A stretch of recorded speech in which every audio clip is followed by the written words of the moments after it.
Though Ebonnie Rowe is modest about her achievements, she was recently named a Woman of Honor among a select number of professional black women and recognized for her community work by the Black Business and Professional Association in Toronto, Canada. You know, they say, what's the name of that song? Well, if you don't know it, it's all about a little help from my friends, Joe Cocker, I believe. And today, my featured friend is Ebonnie Rowe. She is the CEO of FemFat Entertainment Group. She's also the founder of Honey Jam. Of course, it originated in Canada, but she has brought it right back to her roots here in Barbados. And recently, we would have seen a taste of Honey Jam Barbados. So much talent, Ebonnie, I know. In one place. Blew me away. It was great.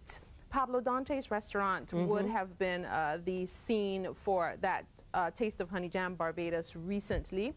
And these ladies all had a fantastic time, myself included. Yes. What do you say? I mean, for pulling that all together and certainly why you decided to bring it home. I wanted to bring it home because it is home. And I've wanted to do it for many years, but the time just wasn't right. There were other similar talent exposure type of things, and you know, I just kind of go with my gut and just something. I had this epiphany, and the timing, my spirit told me this is the time to do it. And so I did. I didn't have any sponsorship or any money. I just had the idea, and once I've decided to do something, there's no stopping me. I'm doing it. If you put a rock there, I'm moving the rock, I'm going over, under, whatever way, like Malcolm says, by any means necessary. Well, I'm afraid of you. Don't be scared now. But it was successful. The place could not fit all those people, and we're seeing some of the talent on screen as we speak. But how did that make you feel about future plans for Honey Jam in Barbados? I was overwhelmed. I had no idea how it would be received.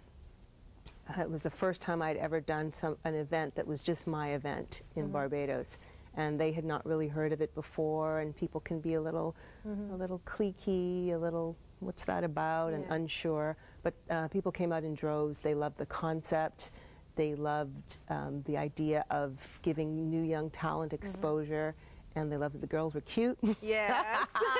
You know, once they're women, the men are coming like bees to honey, and it was fantastic. So while I was there, I thought, okay, it's on. Was it more difficult to coordinate? I mean, since the reputation was already built up in Canada, I know that people line up in droves to get to the club to audition alone. I was present for the audition for Taste of Honey Jam Barbados, and they were there very orderly, but as you said, still kind of reserved. Was it very difficult coordinating it all? No. No, it's like I have the blueprint, I followed the blueprint, and people were very, very receptive. The girls were great, and they were very eager. The same type of vibe that I get in Toronto, the same types of comments that the girls had, the same sense of sisterhood and community, and not this scratchy, I'm going to win because it's not a competition anyway. So, that's important. And that's one of the things I personally don't like, Ebonnie. What do you think of this? Sometimes we find ourselves in situations where women are often seeming to be in competition with each other for some reason instead of helping each other up and out. That mentality needs to change as well. What do you think? Yes, it definitely exists, and it's a bit of a stereotype as well that women can't work together. But I find in the Honey Jam situations, because I don't deal with it. I don't deal with it, and I won't have anyone as part of my organization, or even, I don't care how talented you are, you come with the attitude, you leave.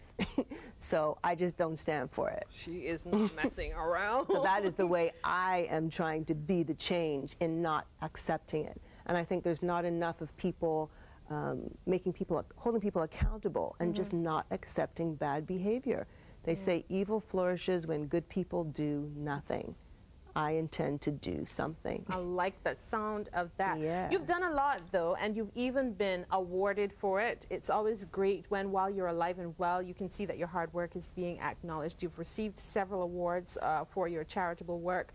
I know that for many years, in my capacity as MC, I worked with you for the coordinating of the Auntie Olga Fun Run. She's now passed, but we will forever love you, Auntie Olga. Rest in peace, Auntie Olga. Yes. So what's that been like? And that's just one of the things. There's also the Cost Cap Foundation. You also work with that organization. So tell me more about your charitable work. Right. Giving back, charity, community work, it's just who I am. So that comes naturally. Auntie Olga is another icon, another inspiration. At 90-something, she was still going. Yeah. No excuses, no I'm tired, no, oh, I could just be on a cruise right now. She's doing the work, she's walking the talk. She has integrity, she has credibility. She was an honorable woman, a classy woman. And if I could be 1/100th the woman that she was, I will feel that I've been successful in my life. I can't say enough about her. I've not ever met anyone like her. You're making me feel like welling up. So that was a joy. And then the Cost Cap Foundation assists artists, and I'm all about whatever can be done to support artists, giving them opportunities for scholarships, for medical attention if they need it, providing workshops, that sort of thing. So I work with them with fundraising. Yeah, you've been busy having meetings. Very busy. Coordinating the 2011 Cost Cap Foundation Gala. How has that been going? It's extremely hectic, but very much looking forward to it. We're going to be honoring Chantel for her achievements in music. She's very successful. She's an amazing writer and artist, and looking forward to great things. Oh my, I'm looking forward to more about that as well. The first was a sweet success, and so we're looking forward to more of the same. So, Ebonnie, you know, I can't let you come here and not ask you about Ebonnie and love. Oh, Lord. So what's going on? Beautiful woman, successful woman, you know, looking out for every person you possibly can. What's going on? Ain't nothing going on but the rent. What is your take on love, though, Ebonnie? How do you mean? I don't know. What's your take on relationships? Where are we at with that? You just tell me anything you can tell me. Oh, man, we could be here forever. Forever. I feel a bit jaded and yet very optimistic. I can't say that I've been lucky.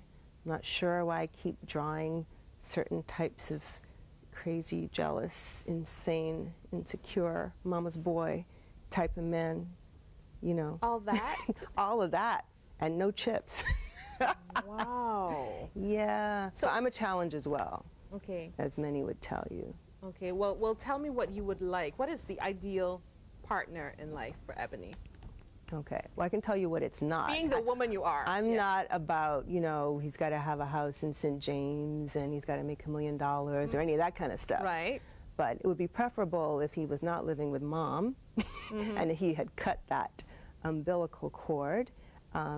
Honest, oh my gosh. Don't be holding it back. Honest is the biggest thing. I tell men the most manly thing you can do is stand naked in front of a woman, and that doesn't mean taking off your clothes. It means taking off the bulletproof vest, allowing yourself to be vulnerable, and having the security in yourself and knowledge of self to speak the truth. How many men in this room can say that's me? Okay. I see one hand, and I hear a voice way in the distance. Somewhere high in the hills. I don't know. So, so that is very, very key. Probably the most important thing to me, honest. Breathing, that helps. Employed. Yeah, important. Transportation would be good. But you can do that on your own. Sense of humor. Sense of humor. Yeah, got to keep me laughing. Secure. So you said you're challenging, though. So how challenging? Yeah. What makes a woman challenging? Hey, don't like blow my cover, and you know I'm still eligible, and I gotta reel them in first, and then they can see that stuff when they're already under my spell, right? Well, she's talking about blowing cover. Here's what I would like to say: this woman is fabulous after 40. Wouldn't you agree? Can I get some music if you agree?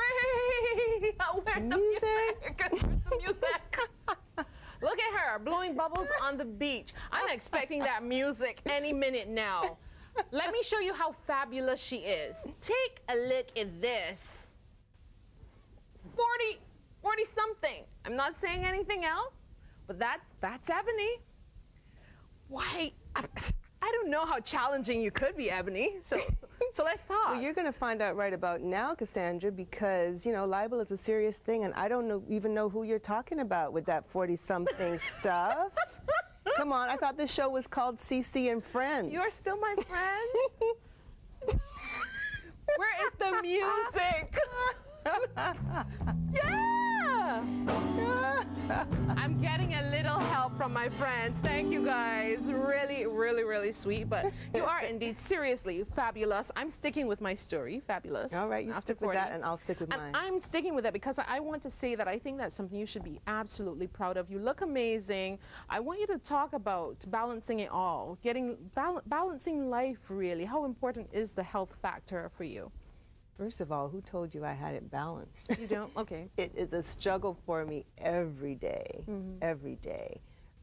Health is everything. Health, physical health, emotional health, spiritual health, all of those things are key to, you know, your whole outlook on life, what you present, what you have inside, coming out and showing to the world. So yeah, very important. So what's a typical day for Ebony? I mean, when you're really busy, up season, down season, but give me a typical day. How do you keep the body in such fine form and, you know? Every day, well, first of all, thank you. You're welcome. Every day I get, my alarm goes off at 4:30 in the morning, and I will get up maybe half an hour after that and have a little breakfast, put on my runners, and I walk to the gym, work out at the gym. That is a staple in my life every single day as long as I can get up and walk. Okay. So that's first. And then it depends on what's happening business-wise for me, what kind of meetings that I have that day, how much phone work I have to do. Working that ball. How long do you spend in the gym, Ebony? Tell us this story because you have some pecs. About an hour. I stay for about an hour. Maybe do about half an hour of cardio and then half an hour of weight training, whether it's upper body or abs.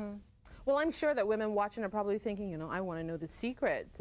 So this is every day you do this, like? Every day. 7 days a week, including Sundays? Sorry to borrow that phrase. I don't drink alcohol. I don't smoke cigarettes. I drink water, lots of water every day.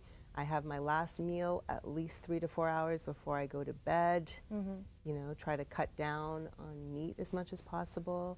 It's a commitment that you have to make if that's what you want. That is a serious, serious commitment, but it's clearly working. So ladies, or in fact anyone, because, you know, clearly there are certain health practices that as human beings, and you mentioned the spiritual practices as well, if we put these things into place, that certainly could lend to the total picture. Yeah? And genes help. Listen, speaking of genes, can we see the shot of Ebony and her mom? Ebony, so the genes are mostly responsible for this? Along with the hard work. I think so. It's a combination of both, because both of my parents were, well, my father is now passed, so there's my mom. My mom is in her 70s in that picture. Kidding me. Yeah. What do they say? She looks like she's in her 50s. And my father also looked about 20, 30 years younger. So that's my father at 75, 76. You know, and if his hair was black, he could be in his 50s also. He's still a cutie. Of course. Yeah. What about the dad? How important, how pivotal was, you know, his role in your life? My father traveled a lot, and I didn't see him very much. He was doing a lot of work for Barbados, and he would be on assignment this place, that place. But I guess it's the legacy of who he was, and you know, he's very community-oriented. He was a musician as well. He played classical guitar. He was a boxer, multifaceted, a very cerebral man, liked to read a lot, very committed, very no-nonsense. And he was a part of making you, Ebonnie Rowe, the woman who is today, my friend.